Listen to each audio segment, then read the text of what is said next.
Welcome to our channel. இந்த வீடியோவில் TNPSC previous year question சீரிஸில் ஜென்ரல் தமிழுக்கு 2012லேருந்து 2024 வரையும் கொஸ்டின் சீரிஸ், அது ப்ரீவியஸ் இயர் கொஸ்டின் அனலைசிஸ் தான் நம்ம பார்த்துட்ருக்கோம்.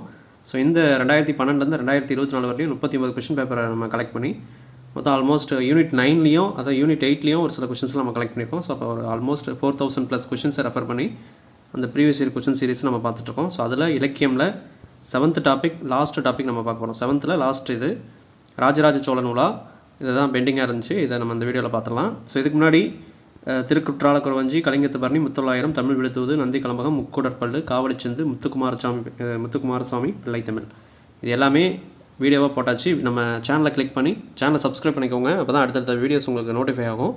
அதில் ரீசன்ட் வீடியோஸும் செக் பண்ணலாம். இல்லாட்டி ப்ளைலிஸ்ட்டில் போனீங்க அப்படின்னா அதில் தமிழ் பகுதி ஆ அப்படின்னு சொல்லிட்டு ஒரு ஃபோல்டர் இருக்கும். அதை நீங்கள் கிளிக் பண்ணி பார்த்தீங்கன்னா வந்துடும். அதுமாரி பகுதி ஈவுக்கு ஃபுல்லாகவே நம்ம போட்டாச்சு. 21 டாப்பிக்கும் டாபிக் வைஸாக ஒரு டாபிக் விடாமல் எல்லாமே அதில் கவர் பண்ணியிருக்கோம். இலக்கணத்துக்கும் ஒரு 6 டாபிக் பக்கம் கவர் ஆகிடுச்சு. ரிமைனிங் ஈஸி தான். அதுவும் நம்ம கூடிய சீக்கிரத்தில் ஒரு 2 வீக்ஸ்க்குள்ளே மேக்ஸிமம் நம்ம கம்ப்ளீட் பண்ணிடலாம். மேக்ஸுக்கும் சைட் பை சைடாக எல்லா டாபிக் மேக்ஸிமம் ஆரம்பித்தாச்சு. அதோட அடுத்தடுத்த பார்ட் வந்து நம்ம ஈஸியாக சீக்கிரம் கண்டினியூ பண்ணிடலாம்.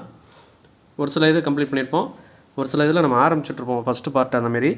அதுவும் கூடிய சீக்கிரத்தில் நம்ம கம்ப்ளீட் பண்ணிடலாம். இப்போ இந்த பிடிஎஃப், அதாவது இந்த ப்ரீவியஸ் இயர் கொஷின் பிடிஎஃப் வந்து வேணுங்கிறவங்க, கொஷின் பிடிஎஃப் தெளிவாக சொல்கிறேன், டிஎன்பிசி ப்ரீவியஸ் இயர் கொஷின்ஸு அதோட பிடிஎஃப் இப்போ தமிழுக்கு 2012லேருந்து 2024 வரலையும் டாபிக் வைஸாக இப்போ சிற்றலைக்கு எடுத்துக்கிட்டிங்கன்னா ஒவ்வொரு பிடிஎஃப் ஃபைலாக உங்களுக்கு வந்துடும். நம்ம இப்போ வீடியோவில் பார்க்குறீங்களா, வீடியோவில் இருக்கிற பிடிஎஃப் தான். ஸோ இந்த பிடிஎஃப் வந்து உங்களுக்கு அவைலபிளாக இருக்கும்.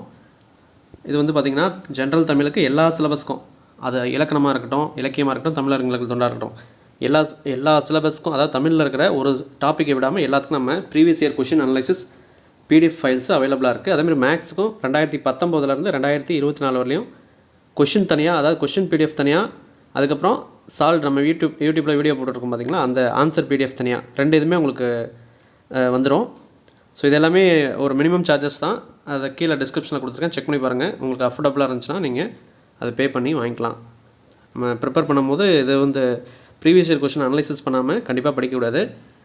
ஏன்னா டிஎன்பிசி எக்ஸாம் ப்ரிப்பேர் பண்ணுறவங்களுக்கு சிலபஸ் ஒரு பக்கமும் ப்ரீவியஸ் இயர் ஒரு பக்கமும் இருந்து தான் நம்ம படிக்கவே ஆரம்பிக்கணும் அப்படின்ற மாதிரி சொல்லுவாங்க. ரெண்டுமே ரெண்டு கண்கள் மாதிரி.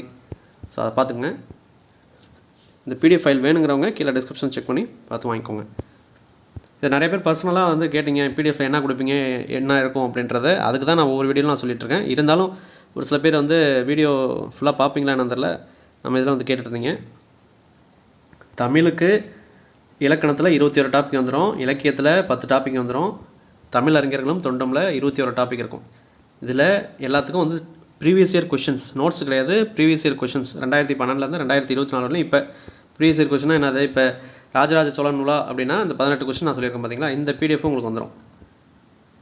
ஓகேங்களா? ஸோ 18 கொஷின் என்னென்ன கேட்டிருக்காங்க அப்படிங்கிற இந்த பிடிஎஃப் உங்களுக்கு வந்துடும். அதேமாரி எல்லா டாப்பிக்கும், இலக்கண டாபிக், இலக்கியம் டாபிக், தமிழர்கள் தொண்டை, எல்லாத்துக்கும் ஒவ்வொரு டாபிக் விடாமல் உங்களுக்கு தனித்தனியாக பிடிஎஃப் அவைலபிளாக இருக்குது எல்லாத்துக்கும். அதாவது இப்போ நீங்கள் பே பண்ணிங்க அப்படின்னா இமீடியட்டாக நீங்கள் அதை யூஸ் பண்ணிக்கலாம்.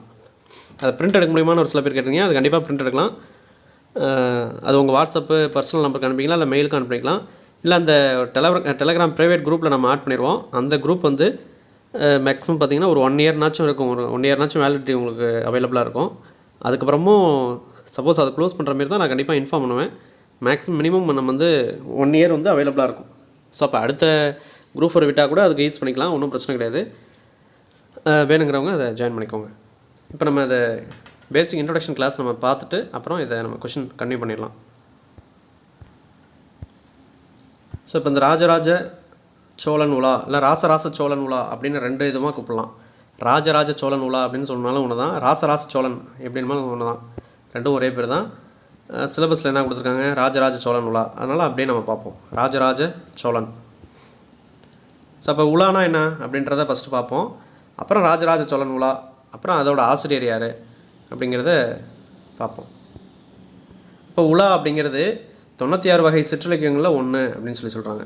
இப்போ உலா அப்படின்னா 96 வகை சிற்றிலக்கியங்களில் ஒன்று. நம்ம இப்போ பார்த்துட்டு இருக்கிறது சிற்றிலக்கியங்கள் டாபிக் தான். பகுதி ஆ, நெடில் ஆ, அதில் இலக்கியம் 7th டாபிக் ஃபுல்லாகவே சிற்றிலக்கியங்கள் பேஸ் பண்ணி தான். ஸோ அதை நம்ம பார்த்துட்ருக்கோம். அதில் குறவஞ்சி, கலிங்கத்து பரணி, முத்தொள்ளாயிரம், தமிழ் விடுத்துவது, நந்தி கலம்பகம், பல்லு, முக்கூடற்பள்ளு, சிந்து காவடி சிந்து, பிள்ளைத்தமிழில் முத்துக்குமாரசாமி பிள்ளைத்தமிழ், உலாவில் ராஜராஜ சோழன் உலா. அது பர்டிகுலராக இப்போ குறவஞ்சி அப்படிங்கிறது ஒரு சிற்றிலக்கிய வகை. பரணி, அப்புறம் முத்தொள்ளாயிரம், அப்புறம் பார்த்திங்கன்னா தூது, கலம்பகம், பல்லு, சிந்து, பிள்ளைத்தமிழ், உலா, இதெல்லாம் சிற்றிலக்கிய வகைகளில், அது 96 சிற்றிலக்கிய வகைகளில் ஒன்று. அதுக்குள்ளே நிறையா நூல்கள் இருக்குது. இது குறவஞ்சியில் நிறையா நூல்கள் இருக்குது. அது திருக்குற்றால குறவஞ்சி நம்ம இது சிலபஸில் கொடுத்துருக்காங்க. கலிங்கத்து பரணி, தக்காய பரணி அப்படின்ட்டு இருக்குது. தக்காய பரணி ஒட்டக்கூத்தர் எழுதிருப்பார். கலிங்கத்து பரணி ஜெயங்கொண்டா எழுதிருப்பார். இப்போ பரணி அப்படிங்கிறது சிற்றிலக்கிய 96 வகை சிற்றிலக்கியங்களில் ஒன்று. அதில் தமிழில் வந்த முதல் பரணி இலக்கியம் வந்து கலிங்கத்து பரணி அப்படின்னு சொல்லுவாங்க. அப்போ கலிங்கத்து பரணி நம்ம சிலபஸில் கொடுத்துருக்காங்க, அது தெளிவாக படிச்சுக்கணும். ஸோ அந்தமாரி சிலபஸில் என்ன கொடுத்துருக்காங்களோ அதை தெளிவாக நம்ம படிச்சுக்கிறது, அதுதான் ஃபஸ்ட்டு. அதுக்கப்புறம் மற்ற நூல்கள் எதாவது இருந்துச்சுன்னா அது நூலாசிரியர் இருந்தால் அதை நம்ம முக்கியமானது அதுவும் நம்ம பார்த்துட்டு தான் வரோம். ஸோ அதை ஃபாலோ பண்ணிக்கோங்க. அப்போ இந்த உலா அப்படிங்கிறது 96 வகை சிற்றிலக்கியங்களில் ஒன்று அப்படின்னு சொல்கிறாங்க. அது ஃபஸ்ட்டு. செகண்ட் பாயிண்ட், இது ஒரு ரீசன்ட் டிஎன்பிசியில் கேட்ட கொஷின். இது புக்கில் தேடி பார்த்தேன், கிடைக்கல. இது ஆக்சுவலாக நம்ம இந்த ராஜராஜ சோழன் உலா எங்கே கவர் ஆகுது அப்படிங்கிறத நம்ம பார்த்துருவோம். இது வந்து பார்த்திங்கன்னா 12th page number 80 old book. 12th old புக்கில் பேஜ் நம்பர் 80ல் இந்த ராஜராஜ சோழன் உலா, ராசராச சோழன் உலா அப்படின்னே கொடுத்துருப்பாங்க, பேஜ் நம்பர் 80. ஸோ ஓகேங்களா. ஸோ அப்போ இது கவர் ஆகிறது புது புக்கில் கிடையாது. இந்த ஒரு சாப்டர் தான், ஜஸ்ட் ஒரே ஒரு ஹாஃப் பேஜ் தான் கொடுத்துருப்பாங்க. இந்த ஹாஃப் பேஜ் தான் நம்ம பார்க்க போகிறோம். பட் இந்த இதுலேருந்து கொஷின் கேட்குறாங்கன்னா கண்டிப்பாக கேட்குறாங்க, புது கொஷின்லேருந்து கேட்குறாங்க. அது கொஷின் பார்க்கும்போது உங்களுக்கு தெரியும். ஸோ தெளிவாக அதை பார்த்துக்கணும். அப்போ உலா அப்படிங்கிறது 97 வகை சிற்றிலக்கியங்களில் ஒன்று. செகண்ட் பாருங்கள், ஊரோடு தோற்றமும் உரித்தன மொழிப்ப அப்படின்னு சொல்லி தொல்காப்பிய நூற்பா இருக்குது.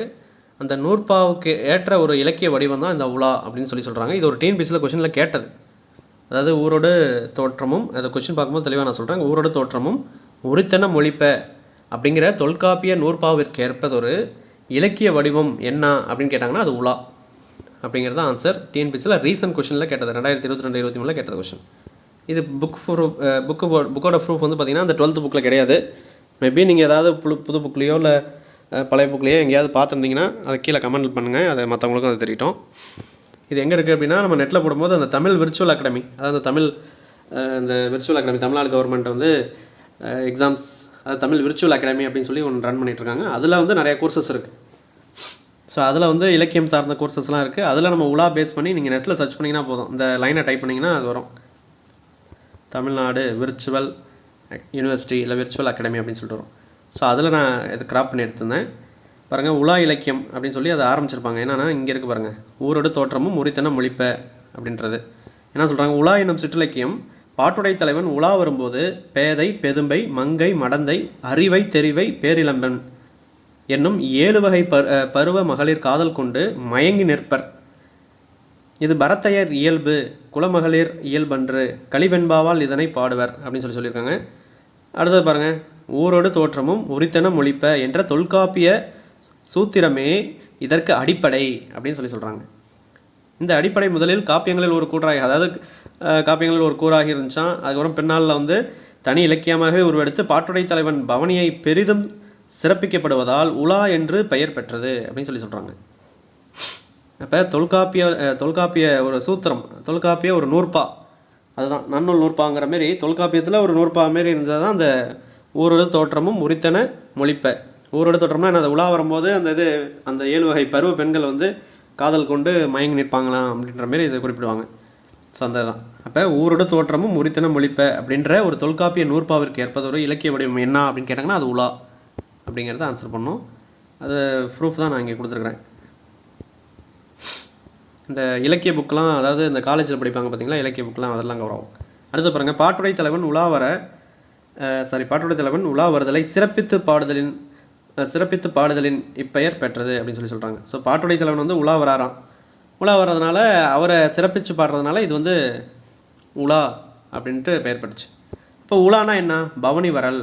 இப்போ சாமி அந்த நம்ம ஊர்லலாம் திருவிழாலாம் வச்சுட்டாங்க அப்படின்னா 2 பக்கமும் தூக்கிட்டு நடுவில் சாமி வச்சுட்டு தூக்கிட்டு வருவாங்க, பவனி வரும். ஸோ அப்போ சாமி பவனி வர மாரி அந்த காலத்தில் மன்னர்களும் அந்தமாரி பவனி வருவாங்க. ஸோ அப்போ பவனி வரல் அப்படிங்கிறது தான் உலா வரல் இல்லை பவனி வரல் அப்படிங்கிறது பெயர். இதுக்கு இன்னொரு பேர் வந்து ரொம்ப ரொம்ப முக்கியம். டிஎன்பிஎஸ்சியில் ரீசெண்டாக கேட்ட கொஷின். உலாவுக்கு இன்னொரு பேர் என்ன அப்படின்னா உலாப்புறம். இப்போ உலாப்புறம் அப்படின்னு சொல்கிறாங்க. ரொம்ப ரொம்ப முக்கியம். பவனி வரல் அந்த மாதிரிலாம் எதுவும் கொடுத்து கன்ஃபியூஸ் பண்ணுவாங்க. உலாபுரம் அப்படிங்கிறது தான் உலாவுக்கு இன்னொரு பேர் அப்படிங்கிறது தெரிஞ்சுக்கணும். இப்போ உலா அப்படின்னா பவனி வரல் அப்படிங்கிறது பொருள். உலாவுக்கு வேறு பெயர் என்ன அப்படின்னு கேட்டாங்கன்னா உலாபுரம். கன்ஃபியூஸ் ஆகாமல் அதை மைண்டில் வச்சுங்க. தலைவன் வீதியில் உலாவர அவனை பேதை பெதும்பை மங்கை மடந்தை அறிவை தெரிவை பேரிளம்பெண் என்னும் 7 வகை பருவ மகளிரும் கண்டு காதல் கொள்வதை கூறுவன அது கூறுவது உலா எனும் சிற்றிலக்கியமாகும் அப்படின்னு சொல்கிறாங்க. அப்போ 7 வகை தலைவன் வீதியில் வந்து உலாவரான். அது உலாவரை பார்த்து 7 வகை பருவ பெண்களோட அந்த பருவத்தை வந்து பிரித்து வச்சுருக்காங்க. பேதை பெதும்பை இது 2 ஒரு கேட்டகரி, மங்கை மடந்தை இது ஒரு கேட்டகரி, அறிவை தெரிவை அது ஒரு கேட்டகரி, பேரிளம்பெண் அதுக்கு ஒரு வயசு ஏஜ் இருக்குது, அது கீழே நம்ம பார்ப்போம். ஸோ அந்த 7 வகை பருவ பெண்களும் அந்த தலைவன் உலாவரதை பார்த்து காதல் கொண்டு அதை அவங்கள அந்த தலைவன் மீது காதல் கொண்டு ஏங்குறாங்க அப்படின்ற மாரி இதை பற்றி கூறுறது தான் உலா என்னும் சிற்றிலக்கியம் ஆகும் அப்படின்னு சொல்கிறாங்க. என்ன பாவகை அப்படிங்கிறது அதுவும் ஒரு டிஎன்பிஎஸ்சியில் கேட்ட கொஷின். கலிவெண்பாவால் ஆனது தான் அந்த உலா அப்படிங்கிறத தெரிஞ்சுக்கணும். வேறு பேர்கள் தான் நம்ம சொல்லியாச்சு. உலாப்புறம் இதில் வந்து முன்னிலை பின்னிலை, உலாவின் முன்னிலை உலாவின் பின்னிலை அப்படின்னு 2 இருக்குது. அப்போ உலாவின் முன்னிலைன்னா என்னது? பாட்டுடைய தலைவனை வந்து உலா வராரு, அதான் முன்னிலை. உலாவின் பின்னிலை அப்படின்னா அந்த உலா வரும்போது அந்த பாட்டுடை தலைவனை பார்த்து 7 வகை பருவ பெண்களும் காதல் கொண்டு மயங்குறாங்க அப்படின்றத சொல்லியிருப்பாங்க. அதுதான். அப்போ இதை பாருங்கள். பாட்டுடை தலைவன் சிறப்பு, நீராடல், ஒப்பனை செய்தல், பரிவாரங்கள் புடைசூழ தன் ஊர்தியில் ஏறி உலாவரல் ஆகியவற்றை என்ன சொல்கிறாங்க? உலாவின் முன்னிலை எனவும் உலாவரும் தலைவனை கண்டு காதல் கொண்ட 7 பருவ மகளிரை தனித்தனியாக கூறுவன உலாவின் பின்னிலை எனவும் கூறுவர் அப்படின்னு சொல்லியிருக்காங்க. அப்போ என்னது? படைத்தலைவன் இந்த இதில் வந்து பார்த்திங்கன்னா ராஜராஜ சோழன்னா ராஜராஜ சோழன் அவர் தான் வந்து உலா வராரு. உலா வரும்போது அவரோட சிறப்பு, அப்புறம் அவர் நீராடல், அவர் கிழிச்சிட்டு அப்படியே ஒப்பனெல்லாம் செஞ்சுட்டு பரிவாரங்கள் மேலே அப்படியே இந்த என்ன சொல்கிறது இந்த என்னது இந்த பாகுபலி படத்துலலாம் வர மாரி மேலே அந்த கிரீடம்லாம் வச்சுட்டு அந்த பரிவாரங்கள்லாம் புடைசூழ அவரோட ஊர்தியில் ஏறி உலா வராரு. அப்படி வரும்போது மற்றவங்களாம் காதல் கண்டு இது பண்ணுறாங்க அப்படின்றாங்க. ஸோ அப்போ அந்த ஸ்டேஜ் வரலையும் அவர் படைத்தலைவன் ராஜராஜ சோழன் என்ன பண்ணுறாரு? அவரோட நீராடல், அவரோட சிறப்பு, அவரோட நீராடல், அவரோட ஒப்பனை செய்தல், அவரை அலங்காரம் பண்ணி அப்புறம் பரிவாரங்கள்லாம் புடைசூழ அவரோட ஊர்தியில் அதாவது அந்த வாகனத்தில் ஏறி உக்காந்துட்டு அப்படி உலா வரார். இந்த ஸ்டேஜை தான் என்ன சொல்கிறாங்க? உலாவின் முன்னிலை அப்படின்னு சொல்கிறாங்க. அடுத்து பாருங்கள். உலாவரும் தலைவனை கண்டு காதல் கொண்ட 7 பருவ மகளிரை தனித்தனியாக கூறுவன உலாவின் பின்னிலை எனவும் கூறுவர் அப்படின்னு சொல்கிறாங்க. அப்போ 7 வகை பருவ பெண்களும் என்ன சொல்கிறாங்க? அந்த வர தலைவனை அதாவது ராஜராஜ சோழன் உலா அப்படின்னா ராஜராஜ சோழன் உலா வருவார், பவனி வருவாங்க. அதை பார்த்துட்டு இந்த 7 வகை பருவ பெண்களும் காதல் கொள்கிற மாரி சொல்லியிருக்காங்க. அது தனித்தனியாக அந்த 7 வகை பருவ பெண்களும் ஒன்றா சொல்லலை, தனித்தனியாக சொல்கிறாங்க. பேதை பெதும்பை மங்கை மடந்தை அறிவை தெரிவை பேரிளம்பெண் அப்படி சொல்லிட்டு ஒவ்வொன்றுக்கும் ஏஜ் பருவத்தோட சொல்கிறாங்க, தனித்தனியாக சொல்கிறாங்க. அதான் இங்கே சொல்லியிருக்காங்க. 7 வகை பருவ மகளிரை தனித்தனியாக கூறுவன உலாவின் பின்னிலை எனவும் கூறுவர். அது கிளியராக இருக்கணும்.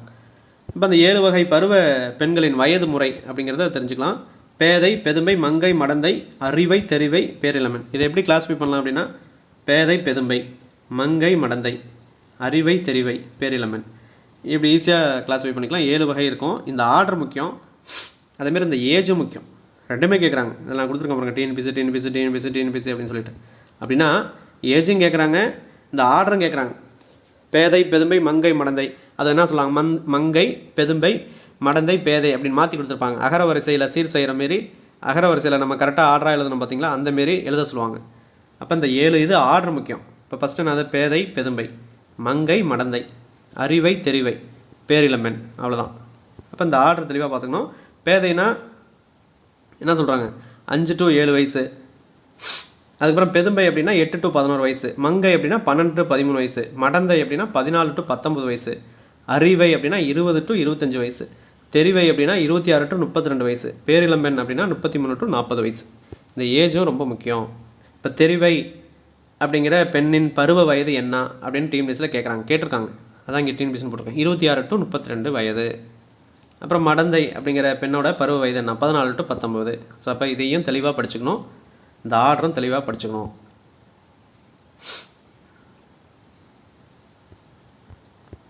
ஸோ நெக்ஸ்ட் பாருங்கள், ராஜராஜ சோழன் உலா. இப்போ தான் நம்ம சாப்டரோட சிலபஸோட டாப்பிக்கே வரோம். இதுவரையும் உலா தான் பார்த்தோம். இப்போ ராஜராஜ சோழன் உலா. இப்போ ராஜராஜ சோழன் உலானா உலானா ஏதாவது ஒரு பாட்டுடைய தலைவன் உலா வராரு. இப்போ ராஜராஜ சோழன் உலாவில் ராஜராஜ சோழன், 2ஆம் ராஜராஜ சோழன் அப்படின்னு சொல்லுவாங்க, அவர் உலா வருவார். அதை பார்த்து இந்த 7 வகை பருவ பெண்களும் காதல் கொண்டு அவங்கள பற்றி புகழ்ந்து பாடுறது தான் அந்த பாட்டு அப்படின்ற மாதிரி சொல்லியிருப்பாங்க. பாடியவர் யார்? ஒட்டக்கூத்தர், 12ஆம் நூற்றாண்டு. கம்பர், ஒட்டக்கூத்தர், புகழேந்தி புலவர், ஔவையார், 12ஆம் நூற்றாண்டில் இருக்கிற ஔவையார், இதெல்லாம் சமகாலத்தவர்கள் அப்படின்றத ஆல்ரெடி நம்ம பார்த்துருக்கோம். அப்போ பாடியவர் யார்? ஒட்டக்கூத்தர். ஸோ அப்போ ஆசிரியர் ஒட்டக்கூத்தர். இதில் வந்து கூத்தர் அப்படிங்கிறது இவரோட இயற்பெயர். அப்புறம் ஒட்டக்கூத்தர் அப்படின்னு சொல்லியிருப்பாங்க. ஒட்டம்னா அதாவது ஓட்டம் அப்படிங்கிறது, ஒட்டத்தை ஓட்டம் அப்படின்னு அதை பிரிச்சிருப்பாங்க.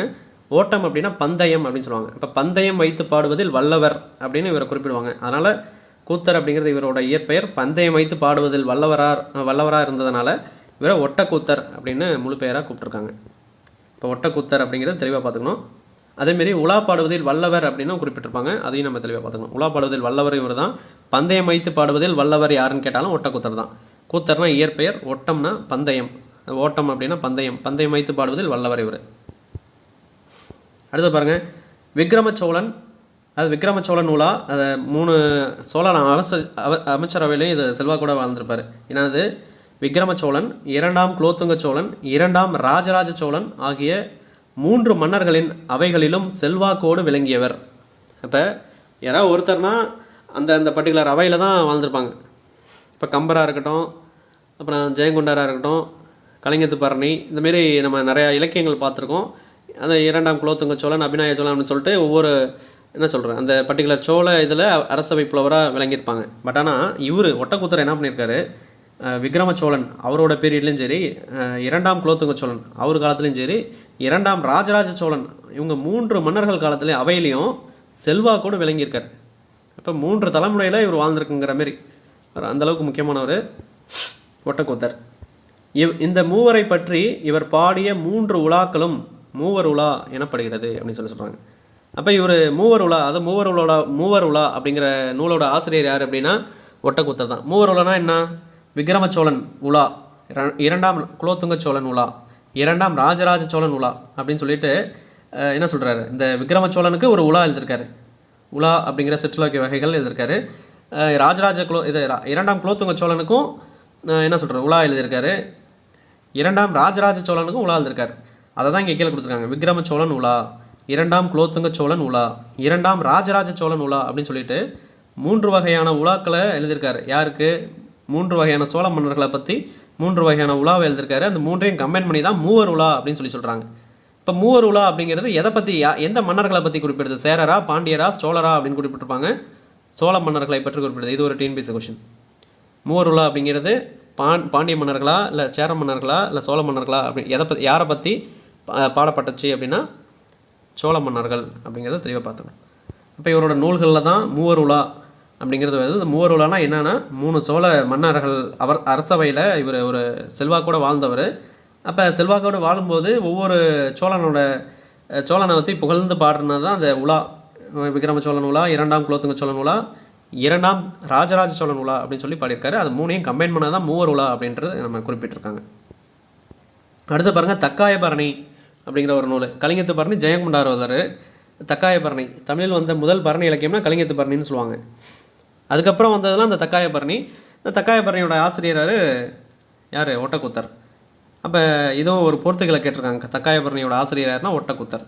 குலோத்துங்கன் பிள்ளைத்தமிழ், குலோத்துங்கன் பிள்ளைத்தமிழ், முத்துக்குமாரசாமி பிள்ளைத்தமிழ் இதுக்கு முன்னாடி நம்ம பார்த்தோம். ஸோ அப்போ குலோத்துங்கன் பிள்ளைத்தமிழ் அப்படின்னா யார்? ஒட்டக்கூத்தர் வருவார். முத்துக்குமாரசாமி பிள்ளைத்தமிழ் அப்படிங்கிறது நம்ம லாஸ்ட் வீடியோவில் முத்துக்குமாரசாமி பிள்ளைத்தமிழ் குமரகுருபரர் எழுதியிருப்பார், நீதிநெறி விளக்கத்தை எழுதினவர். ஸோ அப்போ பிள்ளைத்தமிழ் இலக்கியத்திலையும் குலோத்துங்கன் பிள்ளைத்தமிழ், அந்த குலோத்துங்க சோழன் அதை பேஸ் பண்ணி அந்த பிள்ளைத்தமிழ் எழுதியிருக்காரு அப்படின்னு சொல்கிறாங்க. அப்புறம் முக்கியமாக கம்பராமாயணத்தில் 7வது காண்டம் உத்தரகாண்டம் எழுதியிருக்காரு. அது கம்பராமாயணத்தில் மொத்தம் 6 காண்டம் தான் இருக்கும், 6 காண்டங்கள் தான் இருக்கும். பாலகாண்டம், அயோத்திய காண்டம், ஆரண்ய காண்டம், கித்கிந்தா காண்டம், சுந்தரகாண்டம், யுத்த காண்டம் அப்படின்னு சொல்லிட்டு 6 காண்டங்கள் இருக்கும். அந்த 6 காண்டத்தோட வால்மீகி ராமாயணம் எழுதின வால்மீகி வந்து அவரும் முடிச்சிருப்பார். கம்பர் அதை பார்த்து எழுதின கம்பர் தமிழ் நயத்தோட எழுதின கம்பர் வந்து அவரும் அந்த 6 காண்டங்களோட முடிச்சிருப்பார். 7வதாக ஒரு காண்டத்தை உருவாக்குனவர் தான் யார்? ஒட்டக்கூத்தர். ஸோ அப்போ அதை தெளிவாக பார்த்துக்கணும். ஏன்னா அது உத்தரகாண்டம், கம்பராமாயணத்தில் 7வது காண்டம் உத்தரகாண்டம். அந்த உத்தரகாண்டத்தை எழுதினவர் ஒட்டக்கூத்தர். இப்போ 6 காண்டத்தோடு முடிச்சிருப்பாங்க. கம்பராக இருக்கட்டும், கம்பரோட மூலநூல் இது வால்மீகி எழுதின ராமாயணம். ஸோ அதுவும் சரி, அந்த வால்மீகி எழுதின ராமாயணத்தை தான் கம்பர் வந்து ராமாவதாரம் அப்படின்னு சொல்லி தமிழ் நயத்தோடு எழுதியிருப்பாங்க. அது கம்பர் எழுதினால கம்பராமாயணம் அப்படின்னு நம்ம கூப்பிட்றோம். இதெல்லாம் கம்பராமாயணத்தில் தெளிவாக 1 மணி நேரம் நம்ம சொல்லியிருப்போம். அதை பாருங்கள், மேக்ஸிமம் பார்த்துருப்பீங்க. பார்க்காதவங்க அதை பாருங்கள், அதுவும் ரொம்ப யூஸ்ஃபுல்லாக இருக்கும். இப்போ உத்தரகாண்டத்தில் என்ன சொல்லியிருப்பாங்கன்னா, லாஸ்ட்டாக அந்த கம்பராமாயணத்தில் எதோட முடிஞ்சிருக்கும் அந்த ஸ்டோரின்னு பார்த்தீங்கன்னா, அதாவது ராவணனை பீட் பண்ணிவிட்டு சீதையை ராமன் வந்து அழைச்சிட்டு வந்துடுவாங்க. இதோட முடிஞ்சிருக்கும். அதுக்கப்புறம் திரும்ப அந்த நாட்டுக்கே போயிட்டு ராமனும் சீதையும் கல்யாணம் பண்ணிவிட்டு அவங்களுக்கு 2 குழந்தைங்கள்லாம் பிறந்து சந்தோஷமாக வாழ்வாங்க அப்படின்ற ஸ்டோரியெல்லாம் இந்த உத்தரகாண்டத்தில் சொல்லியிருப்பார் ஒட்டக்கூத்தர் அவர்கள். ஸோ இப்போ கம்பராமாயணத்தில் 7வது காண்டம் யார் எழுதுனாங்கன்னா உத்தரகாண்டம். ஸோ நெக்ஸ்ட்டு பாருங்கள், இவரோட சிறப்பு பெயர்களை பார்த்துக்கணும். கவி சக்கரவர்த்தி, கவி ராட்சசன், கவுடநெறி புலவர் அப்படின்னு குறிப்பிட்டிருப்பாங்க. இந்த கவி சக்கரவர்த்தி அப்படிங்கிறது நம்ம கம்பருக்கும் நம்ம பார்த்துருப்போம். ஏன்னா அந்த கவி சக்கரவர்த்தி அப்படிங்கிறது ஒரு கவிஞர் அப்படிங்கிற ஒரு பொது பெயர் மாரி. இது கம்பர், ஒட்டக்கூத்தர், ஜெயங்கொண்டார் இது 3 பேத்துக்கும் பொதுவானது அப்படின்ற மாரி குறிப்பிட்டிருக்காங்க. இவருக்கும் 12th புக்கில் கொடுத்துருக்காங்க. கவி ராட்சசன், கவி சக்கரவர்த்தி அப்படின்னு இவரோட சிறப்பு வேறு பெயர்கள் அப்படின்னு சொல்லிட்டு 12th ஓல்டு புக்கில் கொடுத்துருக்காங்க. புக்கில் கொடுத்தா தான் நம்ம இதை டைப் பண்ணியிருக்கோம். பட் கம்பருக்கும் வரும் அப்படின்ற மாரி ஆல்ரெடி நம்ம பார்த்துருப்போம். ஸோ கவியரசு அப்படின்னு சொல்லிட்டு முடியரசன் அவர்களுக்கு வந்து அந்த பட்டம் கொடுத்துருப்பாங்க. யார் கொடுத்துருப்பாங்கன்னா குன்றக்குடி அடிகளார் அப்படிங்கிறவர் கொடுத்துருப்பாரு. அதே கவியரசு அப்படிங்கிற பட்டம் வந்து கண்ணதாசனுக்கு நார்மலாக இருக்கும். கவி பேரரசு வைரமுத்து, கவி பேரரசர் கம்பர், கவி சக்கரவர்த்தியும் கம்பருக்கு கொடுத்துருப்பாங்க அப்படின்ற மாதிரி சொல்லியிருப்பாங்க. அப்புறம் கம்பருக்கு கம்ப நாட்டாழ்வான் அப்படின்றதெல்லாம் நம்ம படிச்சிருப்போம். இப்போ வால்மீகி வடமொழியில் எழுதின ராமாயணம் அப்படிங்கிறத தமிழ் நயத்தோடு எழுதினது தான் ராமாவதாரம். கம்பர் வந்து தான் இயற்றிய நூலுக்கு ராமாவதாரம் தான் பேர் வச்சிருப்பார். அது ஒரு கொஸ்டினாக கேட்டிருப்பாங்க. பட் ஆனால் கம்பர் அந்த ராமனோட அவதாரத்தை எழுதுனதுனால கம்பர் எழுதுனால கம்ப ராமாயணம் அப்படின்னு நம்ம கூப்பிட்டுருக்கோம். அதை வந்து இன்னமும் கம்ப நாடகம், கம்ப சித்திரம், கம்ப ராமாயணம் அப்படின்றத நம்ம வேறு பெயர்களாக அழைக்கிறோம். இப்போ இதை தெளிவாக பார்த்துக்கணும். கவி சக்கரவர்த்தி அப்படிங்கிறது 3 பேத்துக்கு வரும். ஒட்டக்கூத்தர், கம்பர், ஜெயங்கொண்டாருக்கு அதை குறிப்பிடலாம். இது புக்கில் கொடுத்துருக்காங்க. ஒட்டக்கூத்தருக்கு இது வரும் அப்படின்னு கொடுத்துருக்காங்க. கவி ராட்சசன் அப்படிங்கிறது ஒட்டக்கூத்தர், கவுடநெறி புலவர் அப்படிங்கிறது ஒட்டக்கூத்தருக்கு வரும். இது ஒரு டிஎன்பிசியில் கேட்ட கொஸ்டின். அப்புறம் முடியரசனுக்கு கவியரசு அப்படிங்கிற ஒரு பட்டம் குன்றக்குடி அடிகளார் வழங்கியிருப்பார். கவியரசு கண்ணதாசன் அவரோட பேரும் கவியரசு அப்படிங்கிறது தான் சிறப்பு பெயர்கள். அப்புறம் வைரமுத்துக்கு வந்து கவி பேரரசுன்னு சொல்லியிருப்பாங்க. கவி சக்கரவர்த்தி, கவி பேரரசுலாம் கம்பருக்கும் கொடுத்துருப்பாங்க. அப்படியே கவி சக்கரவர்த்தி அப்படிங்கிறது 3 பேருக்கும் காமன். ஸோ அதை பார்த்துங்க. இதுதான் அந்த 12th ஓல்டு புக்கில் பேஜ் நம்பர் 80ல் கேட்டது. இதுதான் நம்ம பிரித்து பார்த்துருக்கோம். ஸோ என்ன பார்த்துருக்கோம், இது தனித்தனியாக. இது அப்படியே பார்த்தீங்கன்னா உங்களுக்கு புரியாதனால தான் அங்கே கொஞ்சம் கலராக கொஞ்சம் மேக்கப் பண்ணி நம்ம அதில் பார்த்துருக்கோம். ஏன்னா கலராக பார்க்கும்போது ஈஸியாக நம்ம மைண்டில் ஏறும். அதுக்காக நம்ம அதை ஹைலைட் பண்ணி உங்களுக்கு கொடுத்துருக்கோம். ஸோ அதை பார்த்துங்க. இதில் அந்த பாட்டு வரியும் ஒன்று கேட்டிருக்காங்க. மயங்கி மருகிற் பிணங்கி வணங்கி உயங்கி ஒருவருக்கொருவர் தயங்கிலயிர் அப்படின்னு சொல்லி இந்த வரியை எடுத்து ஒரு கொஸ்டினாக கேட்டிருக்காங்க பழைய கொஸ்டினில். ஸோ மேபி இந்த பாடல் வரியில் ஏதாவது கேட்கலாம், புது கொஸ்டின்லையும் கேட்கலாம், இல்லை அதே கொஸ்டினை ரிப்பீட் ஆகலாம். பட் ஆனால் அந்த இது வந்து முக்கியம். இப்போ உலா அப்படிங்கிற 96 வகை சிற்றிலக்கங்களில் ஒன்று. தொல்காப்பிய நூற்பா அப்படிங்கிறது என்ன, ஊரோடு தோற்றமும் உரித்தன மொழிப்ப அப்படிங்கிற ஒரு தொல்காப்பிய நூற்பாவிற்கேற்ப ஒரு இலக்கிய வடிவம் தான் அந்த உலா. அது எங்கேருந்து எடுத்தாங்க அப்படிங்கிறது தான் நம்ம இதில் கொடுத்துருக்கோம். பாட்டுடை தலைவன் உலா வரதை சிறப்பித்து பாடுறது தான் அந்த உலா அப்படிங்கிற பெயரை வந்துச்சு. உலா அப்படின்னா பவனி வரல் அப்படிங்கிறது பொருள். இந்த உலா வரும்போது அதாவது தலைவன் இப்போ ராஜராஜ சோழன் உலானா ராஜராஜ சோழன் அவர்கள் 2ஆம் ராஜராஜ சோழன் அவரை பற்றி பாடினது தான் அது. அவர் வந்து உலா வரும்போது அந்த 7 வகையான பெண்களை வந்து அவரை பார்த்து காதல் கொள்வது தான் இந்த உலா அப்படின்ற மாரி குறிப்பிட்டிருப்பாங்க. ராஜராஜ சோழன் உலா அப்படின்னு சொல்லிட்டு. ஸோ இப்போ தலைவன் வீதியில் உலா வர அவனை பேதை பெதும்பை மங்கை மடந்தை அறிவை தெரிவை பேரிளம்பெண் என்னும் 7 வகை பருவ மகளிரும் கண்டு காதல் கொள்வதை கூறுவது உலா என்னும் சிற்றிலக்கியமாகும் அப்படின்னு சொல்லியிருக்காங்க. என்னப்பா வகைனா கலிவெண்பா. வேறு பெயர் ரொம்ப ரொம்ப முக்கியம், உலாபுரம். பாட்டுடை தலைவன் இது முன்னிலை பின்னிலை அப்படின்னு சொல்லியிருப்பாங்க. பாட்டுடை தலைவன் உலாவரதை பற்றி முன்னிலைன்னு சொல்லியிருப்பாங்க. அந்த 7 வகை பருவ பெண்களும் காதல் கொள்றதை தனித்தனியாக ஒவ்வொரு பருவ மகளிரை, அதாவது முதல் பருவ மகளிரார் பேதை பற்றி தனியாக, பெதுமை பற்றி தனியாக, மங்கை பற்றி தனியாக, இந்தமாரி தனித்தனியாக அந்த 7 பேர்த்தையும் குறிப்பிடுறது. அதை பற்றி அது வந்து உலாவின் பின்னிலை அப்படின்னு நம்ம குறிப்பிடுறோம். இப்போ 7 வகை பருவ பெண்களின் வயது முறை என்னது? பேதைனா 5 to 7 வயசு, பெதுமைனா 8 to 11, மங்கை அப்படின்னா 12 to 13, மடந்தை அப்படின்னா 14 to 19, அறிவை அப்படின்னா 20 to 25, தெரிவை அப்படின்னா 26 to 32, பேரிளம்பெண்ணா 33 to 40. யார் ஆசிரியர்? ராஜராஜ சோழன் உலாவுக்கு ஒட்டக்கூத்தர் 12ஆம் நூற்றாண்டு. அடுத்து பாருங்கள், ஒரு கூத்தர் அப்படின்னா இயற்பெயர், ஓட்டம் அப்படின்னா பந்தயம் அப்படின்றது மீனிங், பந்தயம் வைத்து பாடுவதில் வல்லவர், அதனால் ஒட்டக்கூத்தர் அப்படின்னு கூப்பிட்ருக்காங்க. கூத்தர் அப்படின்னு கூப்பிடாம ஓட்டம் அப்படிங்கிறத சேர்த்து ஒட்டக்கூத்தர் அப்படின்னு சொல்லி கொடுத்துருக்காங்க. 3 சோழ மன்னர்கள் அரசவையில் செல்வாக்கோடு வாழ்ந்தவர் தான் இவர். விக்ரம சோழன், 2ஆம் குலோத்துங்க சோழன், 2ஆம் ராஜராஜ சோழன். அவங்க 3 பேர்த்தையும் தனித்தனியாக அவங்கள பேஸ் பண்ணி அவங்க 3 பேரும் தனியாக உலா வர மாரி, அந்த உலா வரும்போது 7 வகை பருவ பெண்களும் காதல் கொள்கிற மாரியும் ஒரு கற்பனை இலக்கியத்தை தான் அந்த உலா அப்படிங்கிறத எழுதியிருக்கார். விக்ரம சோழன் உலா, 2ஆம் குலோத்துங்க சோழன் உலா, 2ஆம் ராஜராஜ சோழன் உலா, இந்த 3ஐயும் கம்பைன் பண்ணது தான் மூவர் உலா.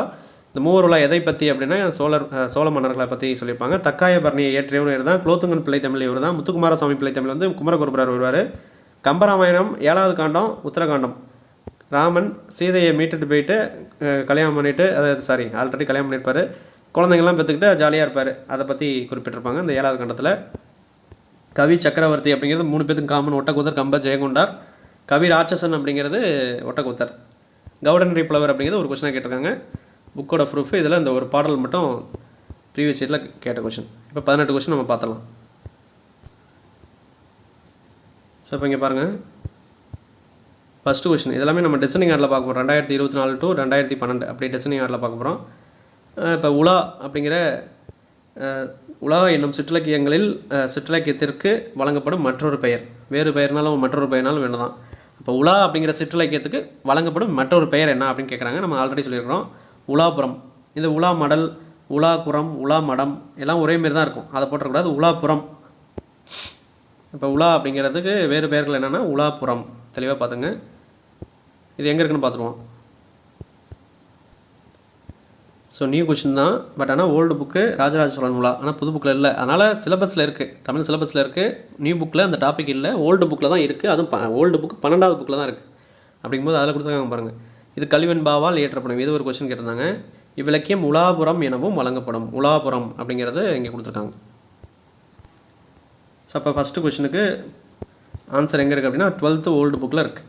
அப்போ அதுக்கு தான் சிலபஸ் வைஸாக படிக்கணும். சிலபஸில் இருக்கிற டாபிக் பழைய புக்கில் எங்கெல்லாம் இருக்கோ அது தெளிவாக படிக்கணும். இல்லாத டாபிக் படிக்கணுங்கிறது அவசியம் இல்லை. மேபி அது இந்த மொழியால் ஆல்வம், புக் பேக்கு, அந்த பிரித்தெழுதுக, சேர்த்தெழுதுக, எதிர்ச்சொல், இலக்கணம் இதெல்லாம் படித்தோம்னா இலக்கணத்துக்கு யூஸ்ஃபுல்லாக இருக்கும். அடுத்த பாருங்கள், செகண்ட் கொஸ்டின். இதுவும் விடைத்தெரிவில்லை, புது கொஸ்டின் தான். 2022-23 கேட்ட கொஸ்டின் தான். மடந்தை பருவத்தின் வயது என்னன்னு கேட்குறாங்க. 14 to 19. இதுவும் அதிலே இருக்குது. ஸோ அதில் பாருங்கள், 7 வகை பெண்களின் வயது முறையை பின்வருமாறு கூறுவர். பேதை, பெதும்பை, மங்கை, மடந்தை. மடந்தை வந்து 14 to 19. அதுதான் இங்கே கொஸ்டினாக கேட்டிருக்காங்க. அப்போ இந்த ஆர்டரு ப்ளஸ் ஏஜ் முக்கியம். ஸோ இப்போ இந்த கொஸ்டினும் 12th ஓல்டு புக்கில் தான் வருது. அடுத்து பாருங்கள், ஊரோடு இந்த ரோ கிடையாது. ஊரோடு தோற்றமும் உரித்தன மொழிப்ப அப்படின்ற ஒரு தொல்காப்பிய நூற்பாவிற்கு ஏற்பது ஒரு இலக்கிய வடிவம் என்னன்னு கேட்குறாங்க. உலா. இதை நம்ம இந்த Tamil Nadu virtual academy, virtual university அதை பேஸ் பண்ணி அதிலேருந்து நம்ம எடுத்து அதில் பார்த்துருந்தோம். புக்கில் இல்லை, சப்போஸ் பார்த்தீங்கன்னா சொல்லுங்கள், புது புக்கு பழைய புக்கில் எதாவது பார்த்தீங்கன்னா. அடுத்து பாருங்கள், ராமாயணத்தில் கம்பர் எழுதாத காண்டம் என்னன்னு கேட்குறாங்க. உத்தரகாண்டம். ஏன் இது இங்கே போட்டிருக்கோம்னா, உத்தரகாண்டம் எழுதுனது யார்? ஒட்டக்கூத்தர். இது கம்பராமாயணத்தில் நான் தெளிவாக சொல்லியிருப்பேன். இங்கேயும் அந்த கொஸ்டின் நான் காப்பி பண்ணி போட்டிருக்கேன். அப்படின்னா இங்கே நம்ம ரீகால் பண்ணிக்கணும். பாலகாண்டம், அயோத்தி காண்டம், ஆரண்ய காண்டம், கித்கண்டா காண்டம், சுந்தரகாண்டம், யுத்த காண்டம் அப்படின்னு சொல்லிட்டு 6 காண்டங்கள் வந்து கம்பராமாயணத்தில் இடம்பெற்றிருக்கும். ஆனால் உத்தரகாண்டம் அப்படிங்கிறது 7வது காண்டம். அது வந்து ஒட்டக்கூத்தர் எழுதியிருப்பார். அப்போ ராமாயணத்தில் கம்பர் எழுதாத காண்டம் என்ன அப்படின்னு கேட்குறாங்க. உத்தரகாண்டம். அடுத்து பாருங்கள், உத்தரகாண்டம் என்னும் பகுதியை இயற்றியவர் யாருன்னு கேட்குறாங்க. ஒட்டக்கூத்தர். ஸோ அப்போ அதை தெளிவாக படிச்சுக்கணும். வான்மீகி, கம்பர்லாம் எல்லாம் கொடுத்துருக்காங்க பாருங்கள். புகழேந்தி புலவர் நலவேந்தன் எழுதியிருப்பார். வான்மீகி ராமாயணம் அப்படின்னு சொல்லி வடமொழியில் கம்பராமாயணத்தை எழுதியிருப்பார். கம்பர் அந்த மூல நூலாக எடுத்து இவர் ஒரு வழி நூலாக அதை தமிழ் நயத்தோட ராமாவதாரம் அப்படின்னு எழுதியிருப்பார். அதை தான் நம்ம கம்பராமாயணம் குறிப்பிடுறோம். அடுத்து பாருங்கள் 26 முதல் 32 வயது வரை உடைய பருவ மகளிர். தெரிவை, பேதை, பெதும்பை, மங்கை, மடந்தை, அறிவை, தெரிவை, பேரிளம்பெண் அப்படின்றது. அப்போ தெரிவையோட வயசு தான் அந்த இதுவும் அந்த 12th ஓல்டு புக்கில் தான் இருக்குது. அடுத்து பாருங்கள் பெண்களின் பருவங்களில் மங்கை பருவத்திற்குரிய வயது வரம்பு 12 to 13. இந்த வயது ரொம்ப முக்கியம், ஆர்டர் ரொம்ப முக்கியம். திரும்ப திரும்ப அதை பேஸ் பண்ணி தான் கொஸ்டின் வரும். இதில் மூவர் உலா எந்த மன்னர்களை பற்றி பாடப்பட்டது அப்படின்னா சோழ மன்னர்கள். சேரரா, சோழரா, பாண்டியரா, பல்லவரா அப்படின்னு கொடுத்துருக்காங்க. சோழர்கள் தான். இன்ட்ரோடக்ஷன் தெளிவாக அது பார்த்தாச்சு. இதுவும் பழைய புக்கில் இருக்குது. அடுத்து பாருங்கள் பெத்தலகேம் குறவஞ்சி அப்படிங்கிறது தஞ்சை வேதநாயக சாஸ்திரியார் அப்படின்னு கொடுத்துருக்காங்க. முத்துக்குமாரசாமி பிள்ளை தமிழ் யார்? குமரகுருபரர். லாஸ்ட் வீடியோவில் நம்ம பார்த்துருப்போம். அழகர்கிள்ளை விடு தூது அப்படிங்கிறது யார்? பலப்பட்டடை சொக்கநாத பிள்ளை. தக்காயபரணி ஒட்டக்கூத்தர் வருவார். ஸோ ஒட்டக்கூத்தரை ஏற்ற நூல்கள் இதில் வரதுனால இந்த கொஸ்டின் நம்ம இதில் பார்க்குறோம். தக்காயபரணி வந்து ஒட்டக்கூத்தர். அடுத்து பாருங்கள் பொருந்தாத தொடரை குறிப்பிடுக. உலா அப்படின்னா 7 வகை பருவ பெண்கள் வந்து உலா வரும்போது இந்த காதல் கொண்டு பார்க்குறது தான் இந்த உலா அப்படிங்கிறத குறிப்பிட்டிருப்பாங்க. பட் ஆனால் இங்கே 5 வகை பருவ பெண்கள் கொடுத்துருக்காங்க. இது தப்பில் அது பொருந்தலை. கலம்பகம் அப்படிங்கிறது 18 உறுப்புகள் அப்படிங்கிறத நம்ம படித்தோம். நந்தி கலம்பகத்தில் பார்த்தோம். அப்போ களம்னா என்னது? 12. அதில் பகம் அப்படின்னா அதில் பாதி 6. 12ம் 6ம் 18 உறுப்புகள் இருக்கும் அந்த கலம்பகத்தில். பிள்ளை தமிழில் 10 பருவங்கள் இருக்கும். பொதுவான பருவங்கள் 7 இருக்கும். ரிமைனிங் 3 பருவங்கள் வந்து ஆணுக்கு தனியாகவும் பெண்ணுக்கு தனியாகவும் நம்ம பார்த்தோம். முத்துக்குமாரசாமி பிள்ளை தமிழில் அதை நம்ம தெளிவாக படிச்சிருப்போம் லாஸ்ட் வீடியோவில். பரணி கலிங்கத்து பரணியில் 599 தாலிசைகள் இருக்கும். இதில் வந்து 509 தாலிசைன்னு கொடுத்துருப்பாங்க. இது தப்பு. ஆக்சுவலாக புது புக்கில் 599 தாலிசைகள் தான் கொடுத்துருப்பாங்க. அதுதான் கரெக்டு. ஸோ அதை பேஸ் பண்ணி கொஸ்டின் கேட்டிருக்காங்க. 599 தாலிசைகள் கலிங்கத்து பரணியில் இருக்கும். ஸோ அப்போ இதில் பொருந்தாது என்னென்னா 5 வகை பருவம்னு கொடுத்துருக்காங்க. 7 வகை பருவம் அப்படின்னு வரும். இது மட்டும் தான் தப்பு. மற்றெல்லாம் பொருந்தது அப்படின்னு கொடுத்துருக்காங்க. இது பழைய புக்கில் மிஸ்டேக்காக இருக்குது. 599 வரும். அடுத்து பாருங்கள் சரியான வைப்பு முறையை குறிப்பிடுக. அப்போ இந்த ஆர்டர் முக்கியம் அப்படின்னு நம்ம சொல்லியிருந்தோம். பேதை, பெதும்பை, மங்கை, மடந்தை, அறிவை, தெரிவை, பேரிளம்பெண் அப்படிங்கிறது தான் ஆர்டர். பாருங்கள் பேதை, பெதும்பை, மங்கை, மடந்தை வரும். அது மங்கை அப்புறம் தான் அந்த மடந்தை வரும். இது லாஸ்ட்டில் வர வேண்டியது முன்னாலே கொடுத்துருக்காங்க. பேதை அப்புறம் மங்கை வருதான். பெதும்பை தான் அடுத்தது வரணும். அதான் மாற்றி கொடுத்துருக்காங்க. பேதை பெதும்பை வரணும். ஆனால் பெதும்பை லாஸ்ட்டில் கொடுத்துருக்காங்க. மங்கை, மடந்தை இங்கே நடுவில் கொடுத்துருக்காங்க. அப்போ இந்த 3வது தான் கரெக்டாக கொடுத்துருக்காங்க. சரியான வைப்பு முறை அதுதான் ஆன்சர். உலா என்னும் சிற்றிலக்கியம் பாடப்பெறும் பாவகை என்ன அப்படின்னு கேட்குறாங்க. கலிவெண்பா. இதுவும் 12th ஓல்டு புக்கில் பேஜ் நம்பர் 80 இருக்குது. அடுத்து பாருங்கள் மயங்கி மருகிற் பிணங்கி வணங்கி உயங்கி ஒருவருக்கொருவர் அப்படின்னு சொல்லிட்டு இந்த பாடலடியின் ஆசிரியர் யாருன்னு கேட்குறாங்க. ஒட்டக்கூத்தர். இது உலா அந்த 12th பேஜ் நம்பர் 80 இருக்குது. அதை நம்ம பார்த்தோம். ஸோ அந்த லைனை பாருங்கள் இங்கே கொடுத்துருக்காங்க. இந்த லைனை தான் அங்கே தூக்கி வச்சுருக்காங்க. ஸோ அப்போ வேறு ஏதாவது 2 லைனை தூக்கி வைக்கலாம். பார்த்துங்க.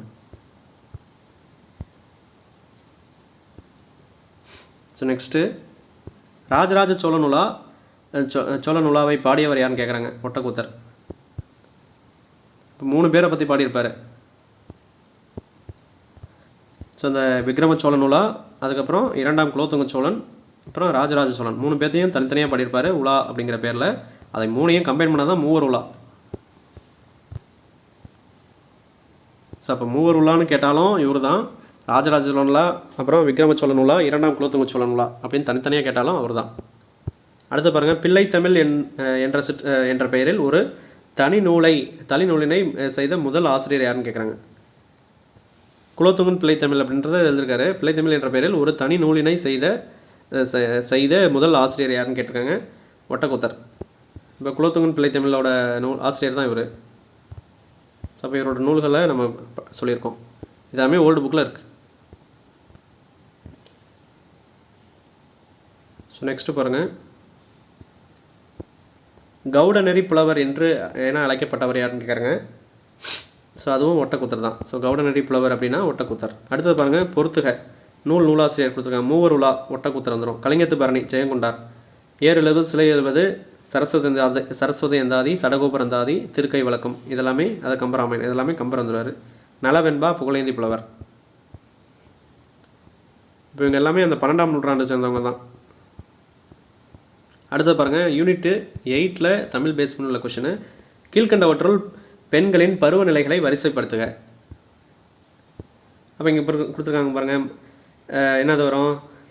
பேதை பெதும்பை மங்கை மடந்தை.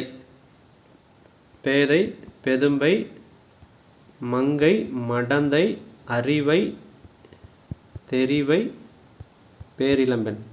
என்ன கொடுத்துருக்காங்க? மங்கை இருக்குது, அறிவை இருக்குது, மடந்தை இருக்குது, தெரிவை இருக்குது. இப்போ ஃபஸ்ட்டு என்ன வரும்? மங்கை, அப்புறம் மடந்தை வரும், அப்புறம் அறிவை, அப்புறம் தெரிவை வரும். 1 3 2 4. அப்போ 1 3 சரி 1 3வது 2வது வரும், 2வதாக இருக்கிறது 3வதாக வரும், 4வதாக இருக்கிறது 4. இந்த ஆர்டரில் தான் வரும். அதுதான் இங்கே ஆப்ஷன் கொடுத்துருக்காங்க. மங்கை மடந்தை அறிவை தெரிவை. இதுக்கு முன்னாடி பேதை பெதும்பை இருக்கும், அப்புறம் மங்கை மடந்தை வரும், அறிவை தெரிவை வரும், லாஸ்ட்டாக பேரிளம்பெண் அப்படிங்கிறது வரும். அதுக்கு தான் இந்த ஆர்டர் முக்கியம். அதை பேஸ் பண்ணி கேட்டிருக்காங்க. யூனிட் 8ல் தமிழ் பேஸ் பண்ணி உள்ள கொஷின். ஸோ அவ்வளோதான். மொத்தம் 18 கொஷின் நம்ம பார்த்துருக்கோம். ராஜராஜ சோழ நூலா இதோட இந்த சிற்றிலக்கிய டாபிக் முடியுது. அடுத்தது 8வது டாபிக், இலக்கியத்தில் 8வது டாபிக். அப்படி அதை பேஸ் பண்ணி நம்ம பார்த்துடலாம். இப்போ இந்த பிடிஎஃப் வேணுங்கிறவங்க கீழே டிஸ்கிரிப்ஷனில் கொடுத்துருங்க, செக் பண்ணி பாருங்கள். அந்த பிடிஎஃப்பில் என்னென்ன வரும் அப்படிங்கிறத திரும்ப நான் சொல்கிறேன். நிறைய பேர் அது பர்சனலாக வந்து கேட்டிருந்தீங்க அந்த நம்பருக்கு. அந்த 2012லேருந்து 2024 வரலையும் அனலைஸ் பண்ண இந்தமாரி இப்போ ராஜராஜ சோழன் நூலானா இதுக்கு 18 கொஷின் உள்ள அந்த பிடிஎஃப் இந்த இது வந்துடும். அதேமாரி ஒவ்வொரு டாப்பிக்கும் தமிழ் சிலபஸ் ஃபுல்லாக இந்த பிடிஎஃப் இண்டிவிஜுவலாக உங்களுக்கு வந்துடும். அடுத்தது மேக்ஸுக்கு 2019லேருந்து 2024 வரலையும் கொஷின் வித் ஆன்சர் இந்தமாரி. இப்போ கொஷின் இருக்குது, இதுக்கு 4 ஆப்ஷன் டிஎன்பிசியில் கொடுத்த கொஷின் ஆப்ஷன் இருக்கும், அதுக்கு ஆன்சரும் டிக் பண்ணியிருக்கோம். அந்தமாரி கொஷின் பிடிஎஃப் உங்களுக்கு தனியாக வந்துடும். அதுக்கு நம்ம வீடியோ போட்டிருப்போம், மேக்ஸ் வீடியோ ப்ளேலிஸ்ட்டில் போனீங்கன்னா தனித்தனியாக நம்ம போட்டிருப்போம். அது சால்வ் பண்ணியிருக்கோம், ஸ்பேஸ் விட்டு சால்வ் பண்ணியிருப்பேன். அந்த சால்வ்டு பிடிஎஃபும் உங்களுக்கு வந்துடும். சால்வ்டு பிடிஎஃபில் ஒரு சில இதை நம்ம வீடியோ போட்டிருக்க மாட்டோம், அது மேக்ஸிமம் ஒரு 1 or 2 வீக்ஸில் கம்ப்ளீட் பண்ணிடுவேன். அதுவும் உங்களுக்கு அதாவது இன்றைக்கி டேட்டு நான் 7/4/2024 மேக்ஸிமம் ஒரு 2 வீக்ஸில் கம்ப்ளீட் ஆகிடுச்சு அப்படின்னா நீங்கள் இன்னும் 2 வாரத்துக்கு அப்புறம் அதை பார்த்தீங்க அப்படின்னா அது கம்ப்ளீட் ஆகிருக்கும். ஸோ இப்போ பார்த்துங்க. இப்போ மேக்ஸுக்கு கொஷின் பிடிஎஃப், ஆன்சர் பிடிஎஃப். தமிழுக்கு ப்ரீவியஸ் இயர் கொஷின் பிடிஎஃப் 2012லேருந்து 2024 வரை அனலைஸ் பண்ணது டாபிக் வைஸாக தனித்தனியாக உங்களுக்கு வீடியோ பேஸ் பண்ணி இருக்கும். அதில் இந்த வீடியோவில் நம்ம அந்த இன்ட்ரடக்ஷன் நோட்ஸ் கொடுத்துரும் பார்த்தீங்கன்னா அது வராது, கொஷின் பிடிஎஃப் மட்டும்தான்.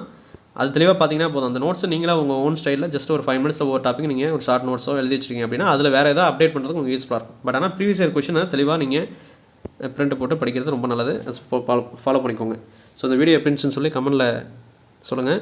இந்த பிடிஎஃப் வேணுங்கிறவங்க கீழே டிஸ்கிரிப்ஷனில் கொடுத்துருக்கேன், செக் பண்ணி பார்த்துட்டு அதை அந்த ப்ரொசீஜரை ஃபாலோ பண்ணி வாங்கிக்கோங்க. நம்ம சேனலை சப்ஸ்கிரைப்லாம் பண்ணிவிட்டு பக்கத்தில் பெல் பட்டன் இருக்கும், அதை கிளிக் பண்ணி ஆளுங்கிற ஆப்ஷன் செலக்ட் பண்ணிட்டீங்கன்னா நம்ம போடக்கூடிய அடுத்தடுத்த இலக்கியத்தில் இருக்கிற 8வது 9வது 10வது டாப்பிக்கு, இலக்கணத்தில் ரிமைனிங் டாபிக், மேக்ஸில் ஒரு சில டாப்பிக்கு, அதுக்கப்புறம் ஜிஎஸ்லாம் வரும். இதெல்லாம் வேணும்னா அதை சப்ஸ்கிரைப் பண்ணி ஃபாலோ பண்ணிக்கோங்க. தேங்க்ஸ் ஃபார் வாட்சிங். தேங்க்யூ.